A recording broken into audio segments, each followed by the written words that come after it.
Raj B Shetty ಹೇಳಿದವಂಗೆ Shashidhar Shetty Baroda ಇವರು ನಿರ್ಮಾಪಕರಲ್ಲಿ ಒಬ್ಬರು. ಇವತ್ತು ಅವರು ಬರಲಿಕ್ಕಾಗಲಿಲ್ಲ. ಅವರು ಬರೋಡದ ಒಬ್ಬ ಉದ್ಯಮಿ.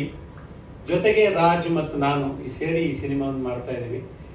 ನಾವು ಯಾವತ್ತು ಹೇಳೋದು, ನಾವು ಜಾಸ್ತಿ ಮಾತಾಡೋದಕ್ಕಿಂತ ಸಿನಿಮಾ ಮಾತಾಡಬೇಕು ಅಂತ. ಆದ್ದರಿಂದ ಈ ಸಿನಿಮಾ ಮಾತಾಡಲಿ, ಎಲ್ರಿಗೂ ಇಷ್ಟ ಆಗಲಿ. ಈ ಸಿನಿಮಾ ನಾವು ದಕ್ಷಿಣ ಕನ್ನಡ ಜಿಲ್ಲೆಯ ಒಂದಷ್ಟು ಹಳ್ಳಿಗಳೆಲ್ಲ ಆರಿಸ್ಕೊಂಡು ಮಾಡಿರ್ತಕ್ಕಂಥ ಸಿನಿಮಾ. ಹೊಸಬರಾದ JP ತುಮ್ಮಿನಾಳ್ ಇವರು ನಾಟಕಕಾರರು, ನಾಟಕ ರಚನೆಕಾರರು, ಜೊತೆಗೆ ರಂಗಭೂಮಿ ಕಲಾವಿದರು ಮಂಗಳೂರಿನ ಎಲ್ಲರೂ. ಆಲ್ಮೋಸ್ಟು ಸನಿಲ್ ಗುರು ಇರ್ಬೋದು, ಮಹಿಮಾ ರಾಮದಾಸ್ ಇರ್ಬೋದು, ಮತ್ತು ಸಂಗೀತ ನಿರ್ದೇಶಕರಾಗಿ ಒಬ್ಬ ಹೊಸ ಹುಡುಗನ ಈ ಸರ್ತಿ ಈ ಸಿನಿಮಾಕ್ಕೆ ಬಂದಿದ್ದಾರೆ, ಸುಮೇಧ್. ಎಲ್ಲರಿಗೂ ನೀವು ಆಶೀರ್ವಾದ ಮಾಡಿ ಈ ಸಿನಿಮಾನ ಪ್ರಮೋಟ್ ಮಾಡ್ತಕ್ಕಂಥ ಕೆಲಸವನ್ನು ತಾವುಗಳು ಕೂಡ ನಮ್ಮ ಜೊತೆ ಮಾಡಿ ಅಂತಕ್ಕಂಥ ವಿನಂತಿಯನ್ನು ಮಾಡ್ತಾ ಎಲ್ಲರಿಗೂ ನಮಸ್ಕಾರ. ಜೊತೆಗೆ ನಮ್ಮ ಇನ್ನೊಬ್ಬರು ನಟ ಬಂದರು, ದೀಪಕ್ ರೈ ಪಾಣಾಜಿ ಅವರು. ಸೊ ನಾನು ಅವರ ಅಭಿಮಾನಿ. ಈಗ JP ಅವರು. ನಮಸ್ಕಾರ ಎಲ್ರಿಗೂ.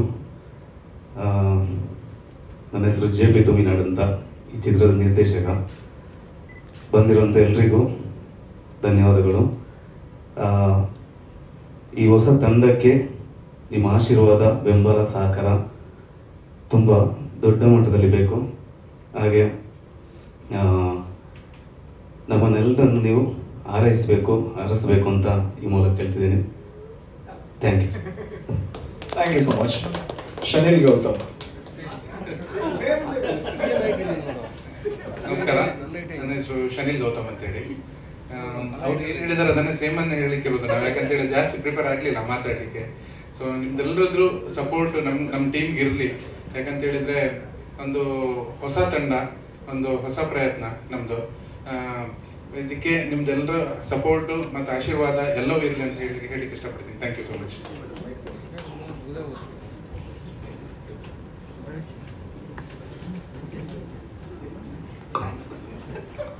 ಥ್ಯಾಂಕ್ಸ್ ಹೇಳ್ಬೇಕಂತೆ. Thank you. ಎಷ್ಟು ಜನ ಸೇರಿದ್ದೀರಿ. ಇನ್ನೆಲ್ಲ ನಾವೆಲ್ಲ ಮಾಡೋ ಪ್ರಯತ್ನ ಎಲ್ಲ ಮಾಡಿದ್ದೀವಿ. ನಾವು ಎಷ್ಟು ಜನ ಒಂದು ವೇದಿಕೆಯಲ್ಲಿ ಸೇರಬೇಕು ಅಂತಂದರೆ ಕೆಂಪು ಶಾಲೆ ಹಾಕಿದವರೇ ಕಾರಣ. ಅವರ ಚಿತ್ರದ ಮೂಲಕವೇ ನಾವೆಲ್ಲ ವೇದಿಕೆ ಹತ್ತಿದವರು, ಕನ್ನಡ ಚಿತ್ರರಂಗ ಮೆಟ್ಟಿಲು ಹತ್ತಿದವರು. ಇಲ್ಲಿವರೆಗೆ ಆಶೀರ್ವಾದ ಮಾಡ್ಕೊಂಡು ಬಂದಿದ್ದಾರೆ. ಇನ್ನು ಮುಂದೇನು ಅವ್ರ ಜೊತೆನೆ ಅವರವೇ ತಂಡದಲ್ಲೇ ಇರ್ತೀವಿ. ಅವರು ಪಾತ್ರ ನಮಗೆ ಬರೆದ್ರೆ ನಮ್ಮ ಕೈಯಲ್ಲಿ ಎಷ್ಟಾಗುತ್ತೋ ಅಷ್ಟು ಈ ಒಂದು ಚಿತ್ರದ ಮುಖಾಂತರ ನಗಿಸೋದಕ್ಕೆ ಪ್ರಯತ್ನ ಪಟ್ಟಿದ್ದೀವಿ. ಇನ್ನು ನಗೋದು ನಿಮ್ಮ ಕರ್ತವ್ಯ, ನಗಿಸೋವ್ರನ್ನ ಕರೆಸೋದು ನಿಮ್ಮ ಕರ್ತವ್ಯ, ನಿಮಗೆ ಬಿಟ್ಟಿದ್ದು. ಇನ್ನೆಲ್ಲ ನಿಮ್ಮ ಕೈಯಲ್ಲಿದೆ. ನಿಮ್ಮ ಆಶೀರ್ವಾದನೂ ಬೇಕು. ಕನ್ನಡ ಜನತೆ ಎಲ್ಲ ಆಶೀರ್ವಾದ ನಮ್ಮ ಈ ತಂಡದ ಮೇಲೆ ಇರಬೇಕು ಅಂತ ಹೇಳ್ತೀನಿ. ಆಗ್ಲೇ ಬಂದಿದ್ರೆ ಅವ್ರನ್ನ ಹೋಸ್ಟ್ ಮಾಡ್ಬೋಯ್ತು, ಅಷ್ಟು ನಾವು ಮಾತಾಡ್ತಾ ಇದ್ದೀವಿ. ಥ್ಯಾಂಕ್ಸ್ ಮಾತ್ರ ಅಲ್ಲ, ಆಮೇಲೆ ದಾಟು ಹೋಯ್ತು. ಮಹೇಂದ್ರ ರಾಮದಾಸ್ ಅವರು, ನಮ್ಮ ಇನ್ನೊಬ್ಬ ನಟ. ನಮಸ್ಕಾರ. ಒಂದು ಮೊಟ್ಟೆಯ ಕಥೆಯ ಮೂಲಕ ರಾಜ್ ಬಿ ಶೆಟ್ಟಿ ಅವರು ನನ್ನನ್ನು ಕನ್ನಡ ಸಿನಿಮಾಕ್ಕೆ ತಂದರು. ಆ ನಂತರದಲ್ಲಿ ಗರುಡಗಮನ ಋಷಭಭವನ ಸಿನಿಮಾದಲ್ಲಿ ಕೂಡ ಮಾಡಿದೆ. ಈ ಸಿನಿಮಾದಲ್ಲಂತೂ JP ತುಮ್ಮಿನಾಡ್ ಅವರು ನಮ್ಮನ್ನ ಎಲ್ಲರನ್ನೂ ಕೂಡ ಒಂದು ಬಹಳ ಭಿನ್ನವಾಗಿ ರೂಪೀಕರಿಸಿದ್ದಾರೆ. ಬಹಳ ವಿಭಿನ್ನವಾದಂಥ ಒಂದು ಸಿನಿಮಾ. ಎಲ್ಲರೂ ನೋಡಿ ಈ ಸಿನಿಮಾವನ್ನ ಜನರ ಹತ್ರ ಮುಟ್ಟಿಸಬೇಕು ಅಂತೇಳಿ ನಿಮ್ಮೆಲ್ಲರಲ್ಲೂ ಕೂಡ ವಿನಂತಿಸ್ತಾ ಇದ್ದೇನೆ. Thank you. ಈಗ ನಿತಿನ್ ಶೆಟ್ಟಿ ಅವರು. ಸರ್ ನೀವು ಮಾತಾಡಿ, ನೀವು ಕನ್ನಡದಲ್ಲಿ ಮಾತಾಡಿದ್ರೆ ಚಂದ. ಇವರು ಚಂದ್ರಶೇಖರ್ ಸರ್ ಈಗ ಆಲ್ರೆಡಿ 2 ಕನ್ನಡ ಸಿನಿಮಾಗಳಿಗೆ ದುಡಿದಿದ್ದಾರೆ. ಒಂದು ಲಾಫಿಂಗ್ ಬುದ್ಧ ಮತ್ತೆ ಇನ್ನೊಂದು ಹರಿಕತೆ ಎಲ್ಲ ಗಿರಿಕತೆ. ಹಾಗಾಗಿ ಮತ್ತೆ ಅವರ ವಿಶೇಷ ಏನಂತ ಹೇಳಿದ್ರೆ, ಅವರು ತಮಿಳಿಗ, ಆದ್ರೆ ಕನ್ನಡವನ್ನ ಓದ್ಲಿಕ್ಕೂ ಕೂಡ ಕಲ್ತಿದ್ದಾರೆ. ಆಲ್ಮೋಸ್ಟ್ ಕನ್ನಡ ಮಾತಾಡ್ತಾರೆ. ಅಂದ್ರೆ ಬಹಳ ಕಮ್ಮಿ. ಅಂದ್ರೆ ಸಿನಿಮಾಗೋಸ್ಕರ ಒಂದು ಭಾಷೆಯನ್ನ ಅರ್ಥ ಮಾಡಿಕೊಂಡು ಬಹಳ ಕಷ್ಟದ ಕೆಲಸ ಅದು. ಒಂದು ಭಾಷೆ ಕಲಿಯೋದೇ ಒಂದು ಕಷ್ಟದ ಕೆಲಸ. ಅದ್ರ ಜೊತೆಗೆ ಅದನ್ನ ಬರೆಯೋದಕ್ಕೆ ಕಲಿಯೋದು, ಓದೋದಕ್ಕೆ ಕಲಿಯೋದು. Thanks sir. ಮೊದಲಿಗೆ ಒಬ್ಬ ಕನ್ನಡಿಗನಾಗಿ ಅದಕ್ಕೆ ಥ್ಯಾಂಕ್ಸ್ ಅಂತ ಹೇಳ್ತೀನಿ. ನಿಮ್ದೇನಾದ್ರು ಹೇಳಿ.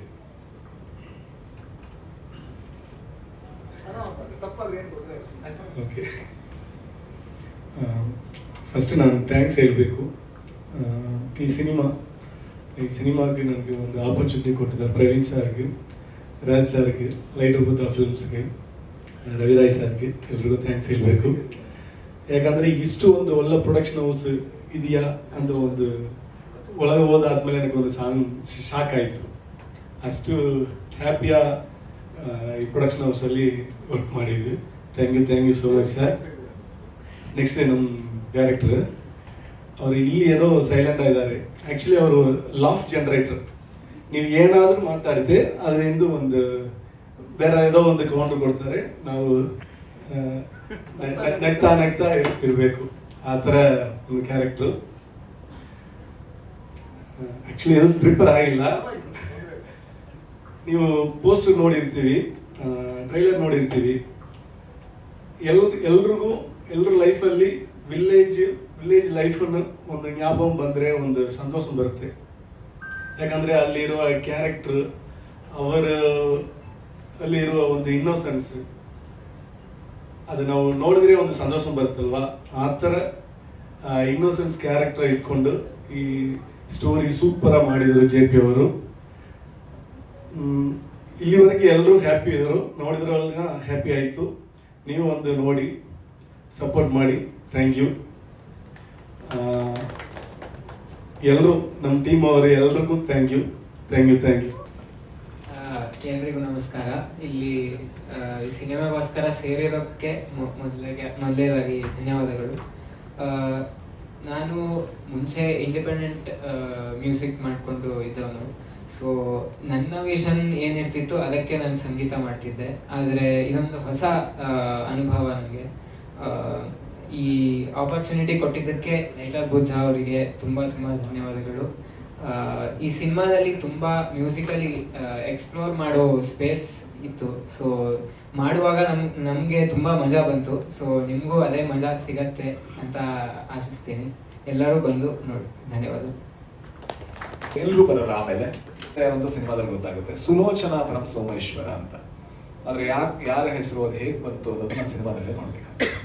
ಬಟ್ ಟ್ರೈಲರಲ್ಲಿ ಅದು ಗೊತ್ತಾಗ್ತಿದೆ. ಅಂದ್ರೆ ಸು ಫ್ರಮ್ ಸೋ ಅಂದ್ರೆ ಸುಲೋಚನಾ ಫ್ರಮ್ ಸೋಮೇಶ್ವರ ಕಟ್ ಆಗಿ ಸು ಫ್ರಮ್ ಸೋ ಅಂತ ಆಗ್ತಾ ಇದೆ. ಹೌದಾ? ನಿರ್ಮಾಣದಲ್ಲಿ ನಾವಿದ್ದೀವಿ. ಇದ್ರಲ್ಲ ನನಗೆ ಒಂದು ಇದರಲ್ಲಿ ಕಾಮಿಡಿ ಸರ್. ಅಂದ್ರೆ ಈಗ ಒಂದು ಮೊಟ್ಟೆ ಕಥೆ ಇರ್ಬೋದು, ಸರ್ಕಾರಿ ಹಿರಿಯ ಪ್ರಾಥಮಿಕ ಶಾಲೆ ಇರ್ಬೋದು, ಹಾಸ್ಟೆಲ್ ಹುಡುಗರು ಇರ್ಬೋದು, ಇದೆಲ್ಲ ಸಿನಿಮಾ ಗೆಲ್ಲೋದಕ್ಕೆ ಕಾರಣ ಅದರಲ್ಲಿದ್ದ ಹಾಸ್ಯ. ಜೊತೆಗೆ ನಮ್ಮ ಪ್ರೊಡಕ್ಷನ್ ಹೌಸಲ್ಲೂ ಕೂಡ ಹಾಸ್ಯಕ್ಕೆ ನಾವು ಜಾಸ್ತಿ ಒಂದು ಒತ್ತು ಕೊಡೋದು ಸ್ವಲ್ಪ ಟೈಮ್ ಆಗಿತ್ತು. ಒಂದು ಮೊಟ್ಟೆ ಕಥೆ ಆದ್ಮೇಲೆ ನಾವೇನು ಕಾಮಿಡಿ ಮಾಡಲೇ ಇಲ್ಲ.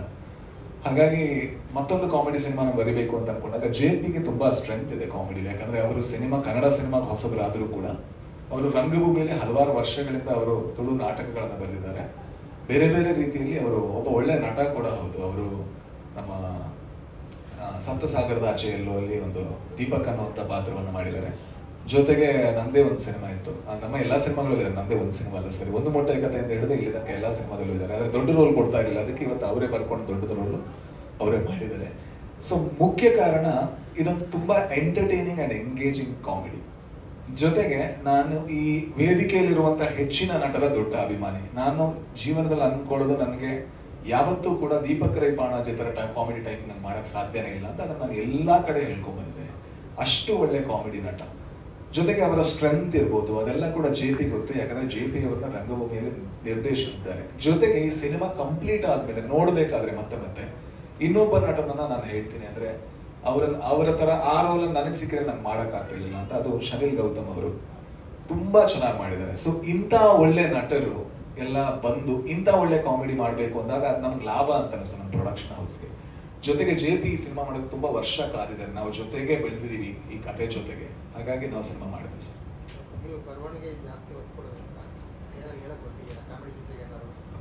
ಅಂದ್ರೆ ಅದು ಖಂಡಿತ ಇದ್ದೇ ಇರುತ್ತೆ ಸರ್. ಅಂದ್ರೆ ಸಿನಿಮಾದ ಮೂಲ ಉದ್ದೇಶ ಎಂಟರ್ಟೈನ್ಮೆಂಟು ಆಗ್ಬೇಕು. ಜೊತೆಗೆ ನಮ್ಮಲ್ಲಿ ಏನೋ ಇರುತ್ತಲ್ಲ ಹಬ್ಬಿ ಅಂದ್ರೆ ನಮ್ಗೇನೋ ಹೇಳೋದಕ್ಕಿರುತ್ತೆ, ಅಥವಾ ನಮಗೆ ಪ್ರಶ್ನೆಗಳಿರುತ್ತೆ, ನಮಗೆ ಗೊಂದಲಗಳಿರುತ್ತೆ. ಅದನ್ನ ಒಂದು ಸಣ್ಣ ರೀತಿಯ ಹುಡುಕಾಟ ಈ ಸಿನಿಮಾದಲ್ಲಿ ಇದೆ. ಆದ್ರೆ ಅದೇ ನೇರವಾಗಿ ಬರೆದು ಆದ್ರೆ ತುಂಬಾ ಇಂಪ್ಯಾಕ್ಟ್ಫುಲ್ ಆಗಿ ಬರೆದಿದ್ದಾರೆ JP. ಅದನ್ನ ತುಂಬಾ ಇಂಪ್ಯಾಕ್ಟ್ಫುಲ್ ಆಗಿ ಎಲ್ಲಾ ಪಾತ್ರಗಳು ಅಭಿನಯಿಸಿದ್ದಾರೆ. ಒಂದು ಸಂದೇಶ ಇದೆ ಸರ್. ಅದು ಸಿನಿಮಾದಲ್ಲೇ ನಿಮ್ಗೆ ಗೊತ್ತಾಗುತ್ತೆ ಏನ್ ಸಂದೇಶ ಅಂತ.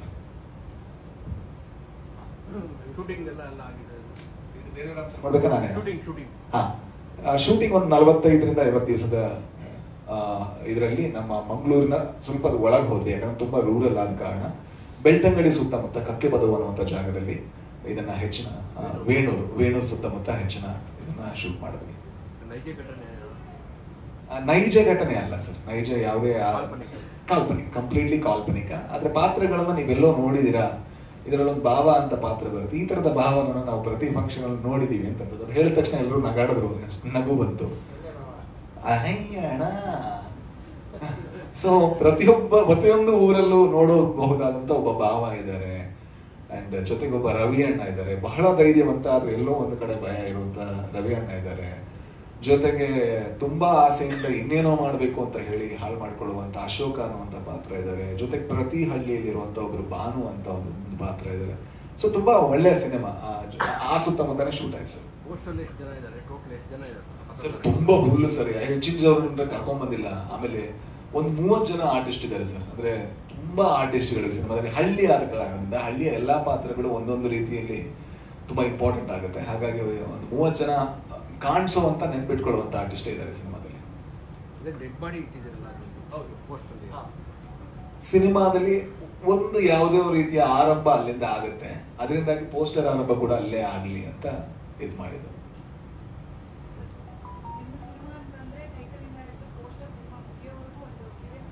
ಸ್ವಲ್ಪ ಎಕ್ಸಾಜರೇಟೆಡ್ ಕಾಮಿಡಿ ಇರುತ್ತೆ. ಆ ಎಕ್ಸಾಜರೇಟೆಡ್ ಕಾಮಿಡಿಯನ್ನು ಇನ್ನೊಂದು ಲ್ಯಾಂಗ್ವೇಜ್ ಅಲ್ಲಿ ಹೇಳಬೇಕಂದ್ರೆ ಸ್ವಲ್ಪ ಕ್ಯಾರಿಕೇಚರಿಶ್ ಆದಂತಹ ಪರ್ಫಾರ್ಮೆನ್ಸ್ಗಳು, ಜೊತೆಗೆ ಅದೇ ರೀತಿಯ ಮ್ಯೂಸಿಕ್ ಇರ್ಬೋದು, ಅದೇ ರೀತಿಯ ಬರವಣಿಗೆ ಕೂಡ ಇರುತ್ತೆ. ಹಾಗಾಗಿ ಅದನ್ನ ಯಾವ ರೀತಿ ರಿಫ್ಲೆಕ್ಟ್ ಮಾಡಬೇಕು ಅಂತ ನಮಗೆ ಗೊತ್ತಾಗ್ತಾ ಇರಲಿಲ್ಲ. ಬೇರೆ ಬೇರೆ ರೀತಿ ಪೋಸ್ಟರ್ಗಳನ್ನ ಟ್ರೈ ಮಾಡಿದ್ವಿ. ಆದ್ರೆ ಯಾವಾಗ ಆ ಪಾತ್ರಗಳು ಈ ತರ ಕಾಣಿಸೋಕೆ ಶುರು ಮಾಡಿದ್ವು, ಆಗ ನಮಗೆ ಇಲ್ಲ ಇದು ಕತೆ ಕರೆಕ್ಟ್ ಆಗಿದೆ.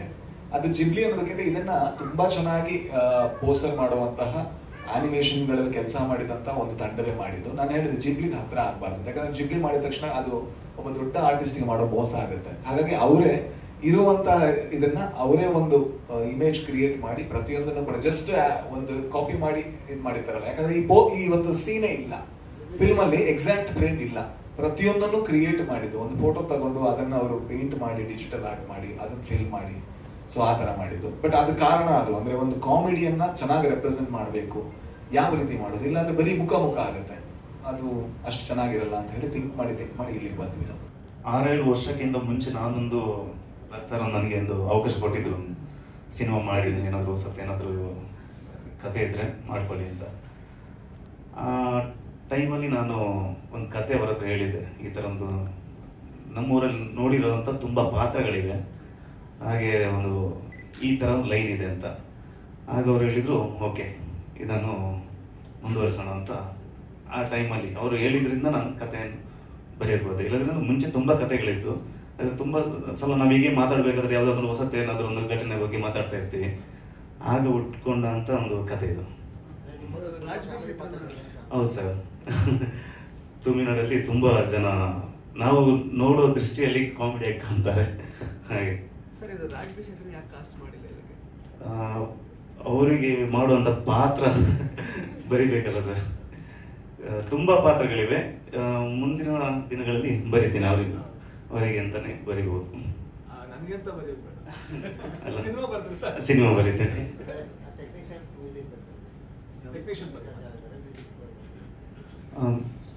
ಸೊ ನಮಗೆ ನಮ್ಮದು DOP ಚಂದ್ರಶೇಖರ್ ಇದ್ದಾರೆ, ಅವರಿಂದಾಗಿ ಸಿನಿಮಾ ತುಂಬ ಕಲರ್ಫುಲ್ ಆಗಿ ಕಾಣ್ತಾ ಇದೆ. ಹಾಗೆ ನಮ್ಮದು ಮ್ಯೂಸಿಕ್ ಡೈರೆಕ್ಟರ್ ಸುಮೇಧ್ ಇದ್ದಾರೆ, ಅವರ ಏಜಿಗಿಂತ ಜಾಸ್ತಿ ಅವ್ರದ್ದು ಟ್ಯಾಲೆಂಟ್ ಇದೆ. ಒಳ್ಳೆ ಹಾಡುಗಳನ್ನು ಕೊಟ್ಟಿದ್ದಾರೆ. ಈಗ ಒಂದು ಹಾಡನ್ನು ನೀವು ನೋಡಿದ್ರಿ, ಇನ್ನೊಂದು 6 ಹಾಡುಗಳಿವೆ, ಒಂದಕ್ಕಿಂತ ಒಂದು ತುಂಬ ಚೆನ್ನಾಗಿದೆ. ಮತ್ತು ಪ್ರೊಡಕ್ಷನ್ ಡಿಸೈನರ್ ಸೂಕ್ಷ್ಮ, ಈಗ ನೀವು ಏನು ನೋಡ್ತಿದ್ದೀರಾ ಆ ವಿಜುವಲ್ಸ್ ಎಲ್ಲ ಅವರೇ ಪ್ಲ್ಯಾನ್ ಮಾಡಿರೋವಂಥದ್ದು. ತುಂಬ ಅಂದರೆ ಒಂದು ಟೀಮ್ ವರ್ಕ್ ಇದು, ತುಂಬ ಎಲ್ಲರೂ ಜೊತೆ ಕೆಲಸ ಮಾಡಿರೋಂಥ ಒಂದು ಸಿನಿಮಾ. ಅಂದ್ರೆ ಟೀಮ್ ವರ್ಕ್ ಅಂತ ಹೇಳಿದ್ರಲ್ಲ, ಅದು ಯಾವ ರೀತಿ ಆಗುತ್ತೆ ಅಂದ್ರೆ ಒಂದು ಹೊಸಬರ ಸಿನಿಮಾ ಮಾಡ್ಬೇಕಾದ್ರೆ ಹೊಸಬರ ಸಿನಿಮಾ ಆಗ್ಬೇಕು, ಅದ್ರಲ್ಲಿ ಯಾವುದೇ ರೀತಿ ಕೂಡ ಜನ ಬರ್ಬೇಕಾದ್ರೆ ಚೀಪ್ ಸಿನಿಮಾ ಆಗ್ಬಾರ್ದು ಅನ್ನೋದು ನಮ್ಮ ಎಫರ್ಟ್ ಅಲ್ಲಿ ಇತ್ತು. ಈಗ ಚಂದ್ರಶೇಖರ್ ಸರ್ ಏನಿದ್ದಾರೆ, ನಾರ್ಮಲಿ DOPಗಳಂದ್ರೆ ಬರ್ತಾರೆ, ಕತೆ ಕೇಳ್ತಾರೆ, ಸಿನಿಮಾ ಸ್ಟಾರ್ಟ್ ಮಾಡ್ತಾರೆ, ಈ ತರ ಪ್ರಾಸೆಸ್ಗಳಾಗುತ್ತೆ. ಬಟ್ ಇವರು ಕತೆ ಕೇಳಿ ಆದ್ಮೇಲೆ ಎಷ್ಟೋ ದಿವಸ ಮಂಗಳೂರಲ್ಲಿ ಸಿನಿಮಾಗಿಂತ ಮುಂಚೆ ಬರ್ತಿದ್ರು, ನಿಲ್ತಿದ್ರು, ಜಾಗವನ್ನ ನೋಡ್ತಾ ಇದ್ರು, ಪೇಂಟ್ ಯಾವ ಕಲರ್ ಬೇಕು, ಕಾಸ್ಟ್ಯೂಮ್ ಯಾವ ಕಲರ್ ಬೇಕು, ಈ ರೀತಿ ಪ್ರತಿ ಡಿಪಾರ್ಟ್ಮೆಂಟ್ ಅಲ್ಲೂ ಕೂಡ ವರ್ಕ್ ಮಾಡಿರೋ ಕಾರಣದಿಂದಾಗಿ, ಜೊತೆಗೆ ಸುಷ್ಮಾ ಅಂದ್ರೆ ಅವಳು ಹಾಗೆ ಕಾಸ್ಟ್ಯೂಮ್ ಯಾವ ಕಲರ್ ಬೇಕು, ಜೊತೆಗೆ ಗೋಡೆ ಯಾವ ಕಲರ್ ಬೇಕು, ಅದೆರಡು ಒಟ್ಟಿಗೆ ಹೋದ್ರೆ ಹೇಗಿರುತ್ತೆ, ಇದೆಲ್ಲಾ ರೀತಿ. ಅದಕ್ಕೋಸ್ಕರ ನಾವ್ ಏನ್ ಮಾಡಿದ್ವಿ, ಈ ಸಿನಿಮಾ ಮಾಡ್ಬೇಕಾದ್ರೆ ಎಲ್ಲ ಹೊಸಬರನ್ನೇ ನಾವು ದುಡಿಸ್ಕೋಬೇಕು ಅಂತ ಪ್ರಯತ್ನ ಪಟ್ವಿ. ಚಂದ್ರಶೇಖರನ್ ಸರ್ ಹೊಸಬ್ರಲ್ಲ, ಬಟ್ ಅವರನ್ನು ಬಿಟ್ಟು ಈಗ Sushma first time production design ಮಾಡ್ತಾ ಇದ್ದಾಳೆ. ಜೊತೆಗೆ ಸುಮೇಧ್ಗೆ ಫಸ್ಟ್ ಟೈಮ್ ಒಂದು ಕಂಪೋಸರ್ ಆಗಿ ಕೆಲಸ ಮಾಡ್ತಾ ಇದ್ದಾರೆ. ಸಂದೀಪ್ ತುಳಸಿದಾಸ್ ಅಂತ ಒಬ್ಬ ಬ್ಯಾಕ್ಗ್ರೌಂಡ್ ಸ್ಕೋರ್ ಅವರು ಇದ್ದಾರೆ, ಬ್ಯಾಕ್ಗ್ರೌಂಡ್ ಸ್ಕೋರ್ ಮಾಡಿದ್ರು. ಅವರು ಕೂಡ ಅವ್ರ ಜೀವನದಲ್ಲಿ ಮೊದಲ ಬಾರಿಗೆ ಅವರು ಈ ಕೆಲಸವನ್ನ ಮಾಡ್ತಾ ಇದ್ದಾರೆ. ಜೊತೆಗೆ ಯಾರು ನಿತಿನ್ ಶೆಟ್ಟಿ ಅವರು ಹೊಸಬ್ರಲ್ಲ. ಹಾಗೆ ತುಂಬಾ ಜನ ಹೊಸಬರಿದ್ದಾರೆ ನಟನೆಯಲ್ಲೂ ಸೇರಿ. ಅದರಿಂದ ಏನಾಗುತ್ತೆ ಅಂತ ಹೇಳಿದ್ರೆ ನಮಗೆ ತುಂಬಾ ಟೈಮ್ ಅವೈಲೇಬಲ್ ಆಗುತ್ತೆ. ಸೊ ಈ ಎಲ್ಲ ಟೆಕ್ನಿಷಿಯನ್ಗಳಿಂದಾಗಿ ಈ ಸಿನಿಮಾ ಇಷ್ಟು ಚೆನ್ನಾಗಿ ಬಂದಿದೆ ಅಂದ್ರೆ ಅದರಲ್ಲಿ ಯಾವುದೇ ಇದಿಲ್ಲ. ಅಂದ್ರೆ ತುಂಬಾ ದುಡ್ದಿದ್ದಾರೆ ಎಲ್ಲರೂ ಕೂಡ, ಆ ಕೊನೆಯಿಂದ ಹಿಡಿದು ಇಲ್ಲಿ ತನಕ ಯಾರೆಲ್ಲ ಇದ್ದಾರೆ ತುಂಬಾ ದುಡ್ದಿದ್ದಾರೆ. ಪಾಪ ಕಾಲೇಜಲ್ಲಿ ಸ್ವಲ್ಪ ಫ್ರೀ ಇದ್ರು ಕೂಡ ಮನೆಗೆ ಹೋಗಿ ಫೈಲ್ ಕಳಿಸ್ತಾ ಇದ್ದೆ. ಸರ್ ಯಾವ ಫೈಲ್ ಕೇಳಿದ್ರೆ ಒಂದೊಂದು ಜೋಕ್ ಇತ್ತು, ಮಗ ಕಾಯ್ತಾ ಇದೆ ಕಣ ಸ್ಟುಡಿಯೋ ಒಂದು ಫೈಲ್ ಕಳಿಸ್ಬೋದ ಸರ್, ಕಾಲೇಜಲ್ಲಿ ಇದ್ದೀನಿ ಮನೆಗೆ ಹೋದ ತಕ್ಷಣ ಕಳಿಸ್ತೀನಿ. ಸೊ ಇಟ್ ವಾಸ್ ಫನ್, ತುಂಬಾ ಚೆನ್ನಾಗಿತ್ತು. ಬಟ್ ಈಗ ನೋಡಿದ್ರೆ ಖುಷಿ ಅನ್ಸುತ್ತಾ. ಪ್ರವೀಣ್ ಶ್ರೀಯಾನ್ ಇಲ್ಲ ಹೆಸರು ಹೇಳಲ್ಲ, ಪ್ರವೀಣ್ ಶ್ರೀಯಾನ್ ಅವರು ಕೂಡ ತುಂಬಾ ದುಡಿದಿದ್ದಾರೆ ಈ ಸಿನಿಮಾಗೆ. ಅಂದ್ರೆ ಹೆಸರಿಲ್ಲದೆ ದುಡಿದಿರೋಂಥ ಒಬ್ಬ ವ್ಯಕ್ತಿ ಅವರು. ಅಂದ್ರೆ ಕ್ರಿಯೇಟಿವ್ಲಿ ಈ ಸಿನಿಮಾ ಏನಾಗಬೇಕು ಅದಕ್ಕೋಸ್ಕರ ಎಲ್ಲರೂ ದುಡಿದಿದ್ದೀವಿ, ನಾವೆಲ್ಲ ಸೇರ್ಕೊಂಡು ದುಡಿದಿದ್ದೀವಿ. ಬಟ್ ಚೆನ್ನಾಗಿದೆ ಅಂತ ಅನ್ಕೋತೀನಿ. ಹಾರರ್ ಇದೆ ಸರ್, ಕಾಮಿಡಿ ರಿಯಲ್ ಇಲ್ಲ, ನಂದು ರಿಯಲ್ ಅನುಭವನ.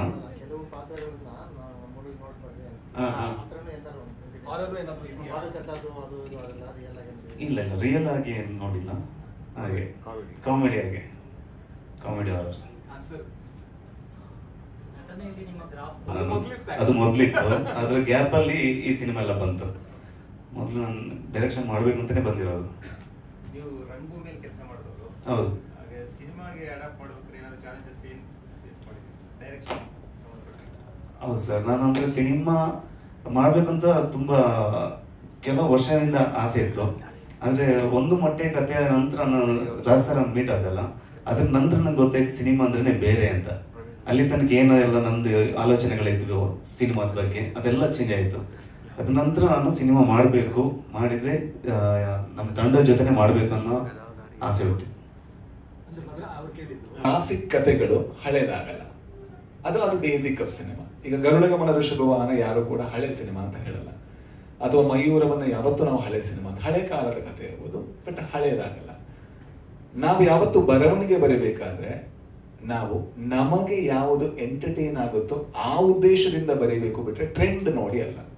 ಈಗ ಸದ್ಯಕ್ಕೆ ಏನು ಓಡ್ತಾ ಇದೆ ಅಂತ ನೀವು ಕೇಳಿದ ಪ್ರಶ್ನೆ ಹೌದು. ಈ ತರ ರೋಮಾಂಚನ್ ಇರ್ಬೋದಾ, ಆದ್ರೆ ಇನ್ಸ್ಪಿರೇಷನ್ ಇರ್ಬೋದಾ, ಅದು ನೋಡ್ಬೇಕಾದ್ರೆ ಹಾರರ್ ಟಚ್ ಮಾಡ್ಬೇಕಾದ್ರೆ ಅದು ಅನ್ಸೋದು ಸಹಜ. ಬಟ್ ಈ ಕಥೆ ಆಗಿದ್ದು ಒಂದು 6 ವರ್ಷದ ಹಿಂದೆ. ಎಕ್ಸಾಕ್ಟ್ಲಿ ಹೇಳ್ಬೇಕಾದ್ರೆ ಸರ್ಕಾರಿ ಹಿರಿಯ ಪ್ರಾಥಮಿಕ ಶಾಲೆಯ ಕೆಲಸ ಆಗ್ತಾ ಇರ್ಬೇಕಾದ್ರೆ ಇವ್ರು ಆಕ್ಚುಲಿ ಬೇರೆ ಒಂದು ಸಿನಿಮಾ ಬರೀಬೇಕಿತ್ತು. ಆ ಬೇರೆ ಒಂದು ಸಿನಿಮಾ ಅದು ಈಗ ಸಿನಿಮಾ ಕೂಡ ಆಯ್ತು.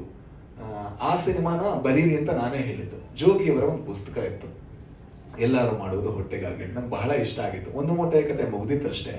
ಆಗ ನಾನು ಅವ್ರ ಹತ್ರ ಹೇಳಿದ್ರೆ, ಜೆ ಪಿ ಈ ಕಥೆನ ನೀವು ಸಿನಿಮಾ ಮಾಡಿ ಚೆನ್ನಾಗಾಗುತ್ತೆ, ಏನು ಮಾಡ್ಬೋದು ನೀವು ಯೋಚನೆ ಮಾಡಿ, ಡಿಸ್ಕಷನ್ ನಾನು ಅವೈಲೇಬಲ್ ಇದ್ದೀನಿ ಅಂತ. ಆದರೆ ಅಷ್ಟೊತ್ತಿಗೆ ರಿಷಬ್ ಫೋನ್ ಮಾಡಿ ಹೇಳಿದ್ರು ಮೋಸ್ಟ್ಲಿ ನಾನು ಆ ಬುಕ್ ಮಾಡ್ತಿದ್ದೀನಿ ಅಂತ. ಪಾಪ ಅಷ್ಟೊತ್ತಿಗೆ ಇವ್ರು ಸ್ವಲ್ಪ ಡೆವಲಪ್ ಮಾಡಿದ್ರು, ಒಂದು ಲೆವೆಲಿಗೆ ಒಂದು ಕೆಲಸ ಮಾಡಿದ್ರು. ಆ ಕೆಲಸ ಮಾಡಿದ್ಮೇಲೆ ಇವ್ರು ಸ್ವಲ್ಪ ಡಿಸಪಾಯಿಂಟ್. ನಂಗೆ ಹೇಳೋದು ಹೇಗೆ ಅಂತ ಗೊತ್ತಾಗಿಲ್ಲ. ಪಾಪ ಇವರು ಒಂದಿಷ್ಟು ಕೆಲಸ ಮಾಡಿದ್ದಾರೆ. ಆಮೇಲೆ ನಾನು ಫೋನ್ ಮಾಡಿದೆ, ಈ ಥರ ಆಯಿತು, ಬೇಜಾರಾಗುತ್ತಾ ನಿಮಗೆ ಅಂತ. ಅವರು ಸ್ವಲ್ಪ ಮಾತಾಡಿಲ್ಲ. ಸಾಯಂಕಾಲ ನನಗೆ ಒಂಥರ ಗಿಲ್ಟ್ ಆಗೋಕೆ ಶುರು ಆಯಿತು. ನಾನು ಹೇಳಿದೆ, ಇದು ಬಿಟ್ಟಾಕಿ, ಬೇರೆ ಏನಿದೆ ನಿಮ್ಮ ಹತ್ರ ಹೇಳಿ, ನಿಮ್ಮ ಹತ್ರ ಏನಿದೆ ಆ ಕಥೆ ಮಾಡೋಣ ಅಂತ. ಸೊ ಆಗ ಅವ್ರು ಒಂದೊಂದೇ ಐಡಿಯಾಗಳನ್ನ ಬೌನ್ಸ್ ಮಾಡೋಕೆ ಶುರು ಮಾಡಿದ್ರು. ನಾನು ಆ ಬೌನ್ಸ್ ಆದ ಐಡಿಯಾಗಳನ್ನ ಹೌದಾ ಚೆನ್ನಾಗಿದೆ, ಇದು ಹೀಗಾದ್ರೆ ಚಂದ, ಹಾಗಾದ್ರೆ ಚಂದ ಅಂತ. ಸೊ ಈ ಕತೆ ಆಕ್ಚುಲಿ ರೋಮಾಂಚನ್ಗಿಂತ ಮುಂಚೆ ಆಗಿತ್ತು. ಸೊ ಹಾರರ್ ಆದ ತಕ್ಷಣ ಎಲ್ಲದೂ ರೋಮಾಂಚನಲ್ಲ, ಹಾರರ್ ಆದ ತಕ್ಷಣ ಎಲ್ಲದೂ ಕೂಡ ಇನ್ನೊಂದಲ್ಲ. ಸೊ ಅದಕ್ಕೂ ಇದಕ್ಕೂ ಯಾವುದೇ ರೀತಿಯ ಸಂಬಂಧ ಇಲ್ಲ. ಅದು ಸಿನಿಮಾ ನೋಡಿದಾಗ ನಿಮ್ಗೆ ಅನ್ಸುತ್ತೆ. ಆದ್ರೆ ಏನಂದ್ರೆ ಜಾನರ್ ಸಿಮಿಲಾರಿಟಿ ಇರ್ಬೋದು. ಹಾರರ್ ಕಾಮಿಡಿ ಅನ್ನುವಂತ ಒಂದು ಸಿಮಿಲಾರಿಟಿ ಬಂದಾಗ ಆ ಒಂದು ಇದು ಬರುತ್ತೆ. ಈಗ ಅದನ್ನ ಬಿಟ್ರೆ ಬೇರೆ ಯಾವುದೇ ರೀತಿಯ ಸಿಮಿಲಾರಿಟಿ ಇಲ್ಲ. ಇನ್ನೊಂದು ಪ್ರಶ್ನೆಗೆ ಉತ್ತರ ಅದೇ, ಅಂದ್ರೆ ಒಂದು ಒಳ್ಳೆಯ ಬರವಣಿಗೆ ಯಾವತ್ತೂ ಕೂಡ ಹಳೇದು ಅಂತ ಅನ್ಸಲ್ಲ. ಗುರು ಶಿಷ್ಯರು ಹಳೆಯ ಸಿನಿಮಾ ಅಲ್ಲ. ಇವತ್ತು ನೋಡಿದ್ರೆ ನಮ್ಗೆ ನಗು ಬರುತ್ತೆ. ಆ ನಗುವಲ್ಲಿ ಏನೋ ಅದರಲ್ಲಿ ಅದ್ರ ಮೇಕಿಂಗ್ ಇನ್ನೂ ಬೆಟರ್ ಆಗ್ಬೋಯ್ತು ಅಂತ ಪ್ರಶ್ನೆಗಳೇ ಬರಲ್ಲ. ಸೊ ಹಾಗೆ ಈ ಸಿನಿಮಾ ಕೂಡ ಬರವಣಿಗೆಯ ನಿಟ್ಟಿನಲ್ಲಿ ತುಂಬಾ ಬಲವಾಗಿದೆ, ಜೊತೆಗೆ ಪರ್ಫಾರ್ಮೆನ್ಸ್ ನಿಟ್ಟಿನಲ್ಲಿ ಬಹಳ ಬಲವಾಗಿದೆ. ಅದಕ್ಕೆ ಎಲ್ಲರೂ ಸೇರ್ಕೊಂಡು ದುಡಿದ ಕಾರಣದಿಂದಾಗಿ ಆ ಒಂದು ಪ್ರಶ್ನೆ ಆಗಲ್ಲ. ಯಾಕಂದ್ರೆ ನಮಗೂ ಕೂಡ ಈಗ ನಗಿಸ್ತಾ ಇದೆ, ನಮ್ಮನ್ನು ಕೂಡ ಎಂಗೇಜ್ ಮಾಡ್ತಾ ಇದೆ. ಅದಕ್ಕೆ ಉದಾಹರಣೆ ಟ್ರೈಲರ್ ನೋಡ್ಬೇಕಾದ್ರೆ ತುಂಬಾ ಜನ ನೀವೇ ನಗಾಡಿದ್ರಿ. ದಟ್ಸ್ ದ ಸಿಂಪ್ಲೆಸ್ಟ್ ಇದು ಅಂತ ಅನ್ಸುತ್ತೆ.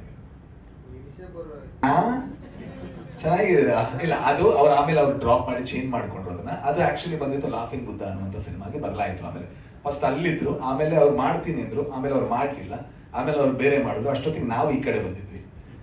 ನಾವು ಈ ಕಡೆ ಬಂದು ತುಂಬಾ ಟೈಮ್ ತಗೊಂಡ್ರು. ಪಾಪ ಅವ್ರು ನನ್ನನ್ನು ಇಷ್ಟು ಟೈಮ್ ಸಹಿಸ್ಕೊಂಡಿದ್ದೆ ಅಂದ್ರೆ ಅದು ಅವರ ಹೆಗ್ಗಳಿಕೆ. ತುಂಬಾ ಟೈಮ್ ಈ ಸಿನಿಮಾ ಆಗ್ಬೇಕಿತ್ತು, ಆಗಿಲ್ಲ, ಆಗ್ಬೇಕಿತ್ತು, ಆಗಿಲ್ಲ, ಬೇರೆ ಬೇರೆ ಪ್ರಾಬ್ಲಮ್ಗಳು, ಬೇರೆ ಬೇರೆ ವಿಷಯಗಳು. ಬಟ್ ಆದ್ರೂ ಕೂಡ ಅವರು ಈ ಕಥೆನ ಬೆಟರ್ ಮಾಡ್ತಾ ಇದ್ರು, ಪ್ರತಿ ದಿವಸ ಹೋದಾಗೆ ಬೆಟರ್ ಮಾಡ್ತಾ ಇದ್ರು.